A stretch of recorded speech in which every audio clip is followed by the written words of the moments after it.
URL code का क्या मतलब होता है और यूआरएल की क्या फुल फॉर्म होती है, ये आज की इस वीडियो में सीख लेते हैं। यूआरएल की फुल फॉर्म होती है यूनिफॉर्म रिसोर्स लोकेटर।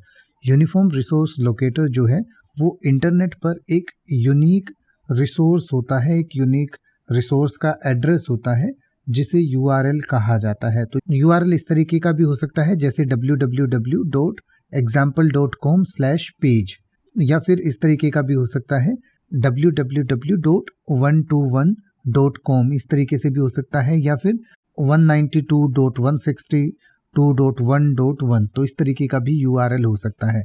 तो यूआरएल जो है वो एक ऐसा यूनिफॉर्म रिसोर्स लोकेटर होता है जो किसी रिसोर्स को लोकेट करने के लिए इस्तेमाल किया जाता है, जैसे कि youtube.com एक यूआरएल है। तो यूआरएल, या तो आप अगर यूआरएल को ही अगर कोड समझ रहे हैं तो इसको भी यूआरएल कोड या यूआरएल आप कह सकते हैं। इसके अलावा यूआरएल में भी कई तरीके के कोड इस्तेमाल किए जाते हैं, जैसे कि यूआरएल में अगर कोई स्पेस होता है तो वो %20 से रिप्लेस कर दिया जाता है, यानी कि %20 उसकी जगह पर आ जाता है, या इसके अलावा भी अलग अलग जो है रिप्लेसमेंट होती हैं। इसके अलावा किसी यूआरएल को शॉर्ट कई बार कर दिया जाता है, जैसे कि कुछ सर्विसेज हैं जो यूआरएल को शॉर्ट कर देती हैं, जैसे बिटली है, टाइनी यूआरएल है।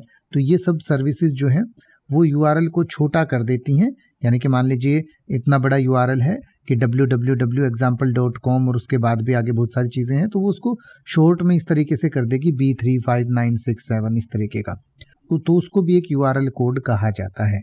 तो इसके बारे में और डिटेल से पढ़ना चाहें तो आपकी स्क्रीन और वीडियो के डिस्क्रिप्शन में दिया गया है, आप पढ़ सकते हैं और इसको और बेहतर तरीके से समझ सकते हैं। अब आप किसी भी वर्ड का मतलब हिंदी और इंग्लिश में YouTube पर सर्च कर सकते हैं, आपको मेरी वीडियो मिल जाएगी जिसमें आप बिना किसी फालतू बकवास के सीधा उस वर्ड का मतलब समझ पाएंगे। तो ऐसी ही वीडियोस को देखते रहने के लिए चैनल को सब्सक्राइब करें और बेल आइकन को प्रेस करें।